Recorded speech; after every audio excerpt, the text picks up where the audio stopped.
Hi, this is Kelly from Patika Kelly and Play Learn Talk, and today I'm here to walk you through a tutorial of my newest boom card deck. Now, I'm excited about this game because many of you have requested this. This is based off of or inspired by one of my most popular playing card games. Now, this is also one of my very first creations and something that I use with my students from elementary through high school on a weekly basis. So it's very versatile. I'm so happy to be bringing it to you in a digital format. I will point out that you can use the printable cards during distance learning. They're still very engaging, but this is going to be a way for your students to engage with the digital material in a clickable, typable, draggable way, okay? Now you can easily assign these boom cards as at-home practice as well, and that's another benefit. So let's go ahead and click begin to go in and see the structure of all the pages.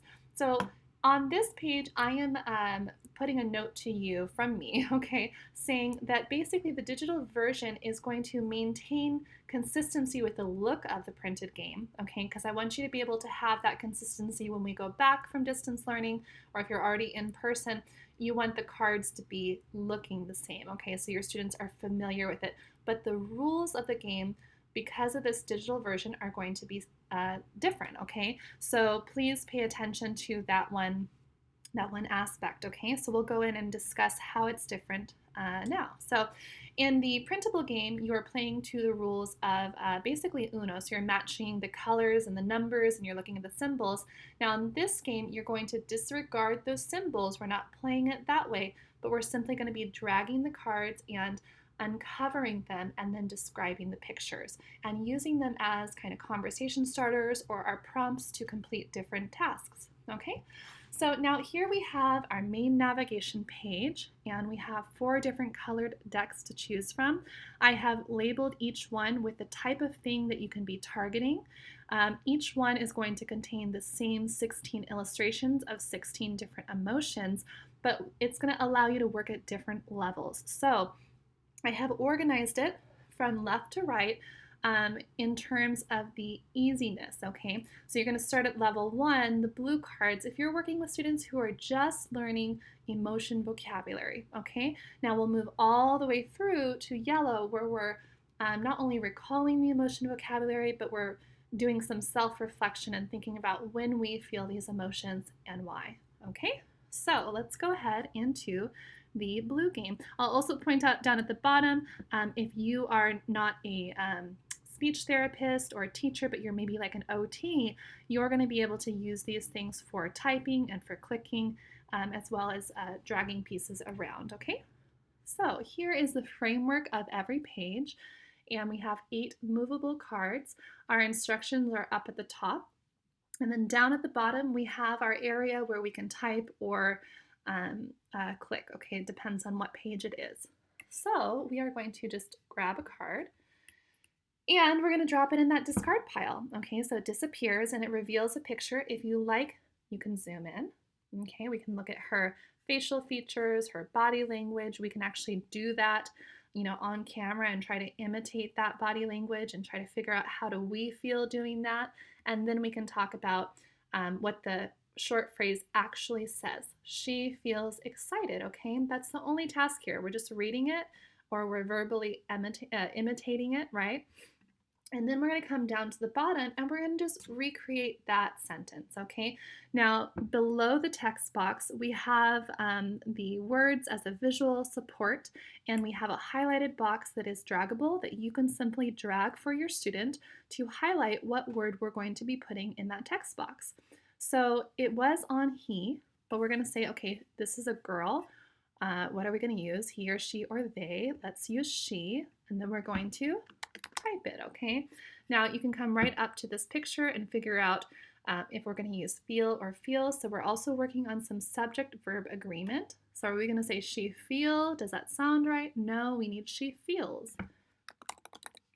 Okay, and the word's right there. She feels excited. Now you could very easily stay on this page alone during your session, but if you have students who work kind of quickly through this, you can go and play more. So I mentioned there's 16 per page or per colored deck, right? So there's going to be 8 new pictures on this page, and we're going to have the same task below, all right? So you could click Finish Game if you are done with the game completely and don't want to use any other colors, or you can go to New Color and basically choose a new level to work at. All right, so let's go into the red area where we are working on recalling the concepts and recalling the vocabulary. So let's just move over some of the cards so we can see what's here. All right, so let's say we pulled off this one and we have she feels blank. So now the vocabulary is not there. So it's just a little bit less supported and is going to cause our student to really look at the body language and facial expression again, right? And try to recall what that vocab word was. So now these are the symbols I was talking about that you will disregard in this game, okay? In the digital version. So now when we go down to the bottom, we are no longer working on a typing skill, but we're going to work on clicking, okay? So if we were on this card right here, we're going to go and find he, she, they. Let's match it. Okay, we're going to use she, and then we're going to match it again if we want to. Feels, so we have she feels. Now we have a field of 8 emotion vocabulary words to choose from for this one. Now let's say this was the third one we pulled. These are already going to be selected, right? So she is feeling curious and he is feeling frustrated. So we have these choices remaining. Okay, now something you can do if a field of 8 is too difficult for your student, you can offer 2 similar choices and then you can ask your student to choose out of that field of 2. Or you could go one by one and ask them for a yes or no answer. So she's sad, yes or no. Is she confused, yes or no? And kind of do a process of elimination in real time with your student.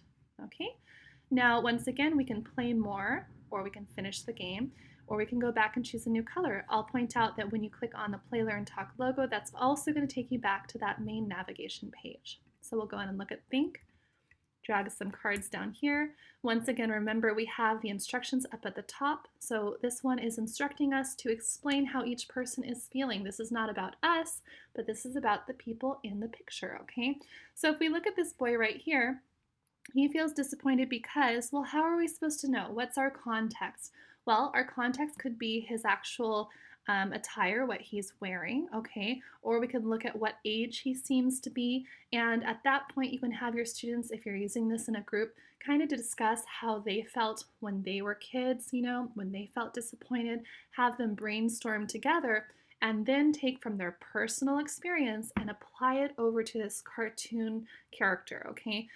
What might a boy who's like, I don't know, maybe he's 9 or 10, what might he be feeling disappointed about? Let's look at his clothing. Looks like he's wearing a jersey.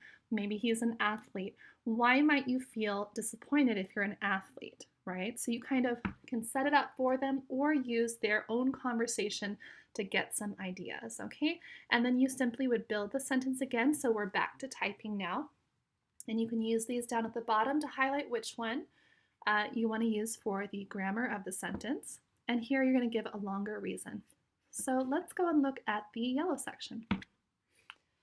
On this page, we're going to be working on our self-reflection, okay? So we're not doing perspective taking, but we're doing self-reflection. So even though there is a boy on this picture and I am a woman, I am still going to be able to say I feel whatever his emotion is. So I feel confused when, you know, and this is a good card for some of your students may not know when they're confused, and you can step in as someone who you know, is more aware of their strengths and weaknesses and offer them some choices. Like, do you feel confused in this situation? Or do you feel confused when maybe you were a little distracted and you missed the instructions? Do you feel confused then? You know, so you can do that.